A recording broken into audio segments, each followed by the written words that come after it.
The emergency klaxons had fallen silent 3 hours ago, but the acrid smell of burnt circuitry still lingered in the ventilation systems of Station Calyx 7. Drax pressed his scaled palm against the viewport, watching rescue shuttles dart between the debris field like silver fish through dark water. His species, the Thraken, had built stations across 17 systems, yet none had ever faced a cascade failure quite like this.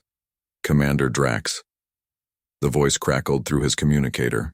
You need to see this. He found the observation deck crowded with personnel. Thraken, Veshi, even a few crystalline Luxari, all pressed against the windows. They parted as he approached, their expressions a mixture of confusion and something that looked unsettlingly like fear.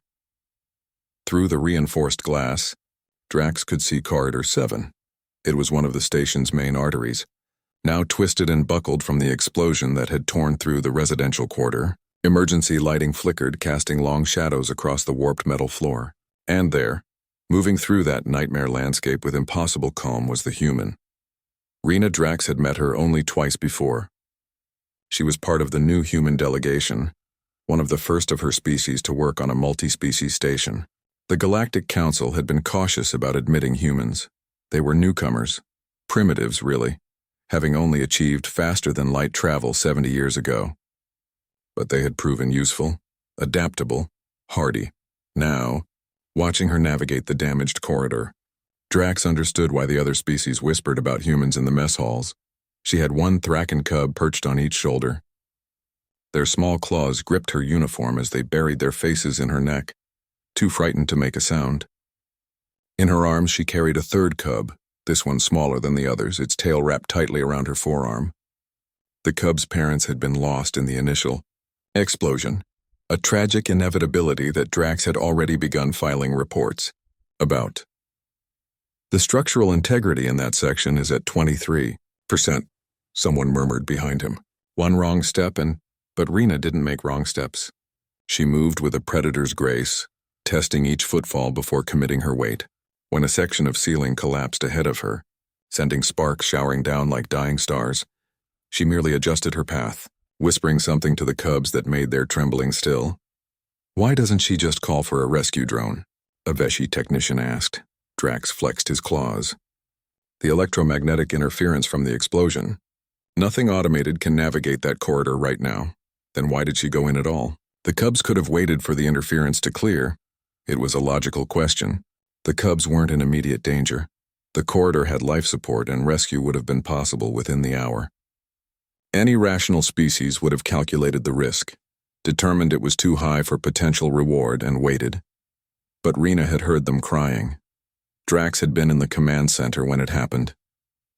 The cubs' distress calls had come through on the emergency channel, high-pitched, terrified keening that set every Thraken's scales on edge. Protocol demanded they wait, calculate, plan. Rena had simply asked which corridor, grabbed an emergency kit, and gone. Now she was 20 meters from the safe zone. Then 15. A support beam groaned ominously above her, and several observers turned away, unable to watch. But Rena looked up, assessed the beam with those strange forward-facing eyes humans possessed, and simply moved faster. At 10 meters, the cub in her arms began to chirp, the Thraken sound of relief. The ones on her shoulders lifted their heads, their golden eyes reflecting the emergency lights. They could smell safety now, the pheromones of their own kind waiting beyond the sealed door. 5 meters. The floor buckled beneath Rena's foot, and for one heart-stopping moment, it seemed she would fall through into the void below. But humans, Drax had learned, possessed a strange and terrible determination. Rena threw herself forward, twisting in midair to protect the cubs with her own body as she hit the stable section of floor. She rolled once, twice, and came up running. The emergency door cycled open and Rena stumbled through, immediately surrounded by medical personnel and frantic relatives.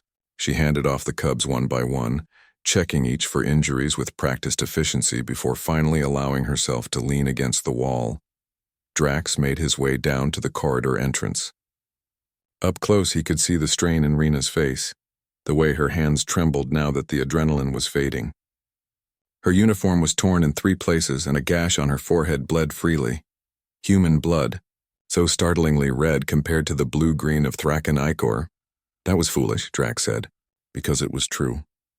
Rena looked at him and he saw something ancient in those eyes, something that explained why humans had clawed their way up from some death world called Earth, had survived ice ages and predators and their own terrible wars to reach the stars.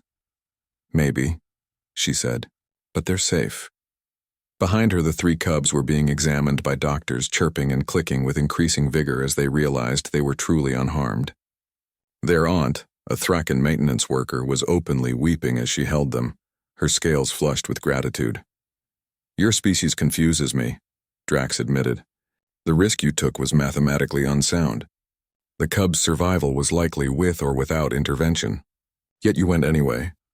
Rena smiled, and there was something fierce in it, something that reminded Drax of the old stories his Kresh mother had told him about the great hunters of Thraken's ancient past. "Commander, on Earth we have a saying, not on my watch." Those cubs were scared and alone. Maybe another species can live with mathematical probabilities and acceptable losses. She pushed off from the wall, wincing slightly. "But we're human. We do the math, understand the odds, and then we do it anyway. Because sometimes the right thing and the smart thing aren't the same thing." She walked past him toward the medical bay, where a doctor was already rushing forward with scanners and regenerative gel. Drax watched her go, the image of her strolling down that broken corridor, one cub on each shoulder, one in her arms, burned into his memory. Later, when he filed his report with the Galactic Council, he added a note that would circulate through the bureaucracy for months to come. "Recommend elevation of human status within station protocols. Species demonstrates unique capacity for protective behavior that transcends logical risk assessment. Suggest value to fleet operations, particularly in scenarios requiring impossible courage. Humans are not merely useful, they are essential." In the medical bay, Rena allowed the doctor to seal her wounds while the three cubs watched from their recovery beds.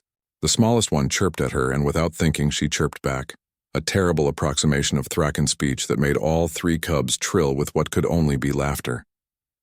She smiled. "Worth it every single time."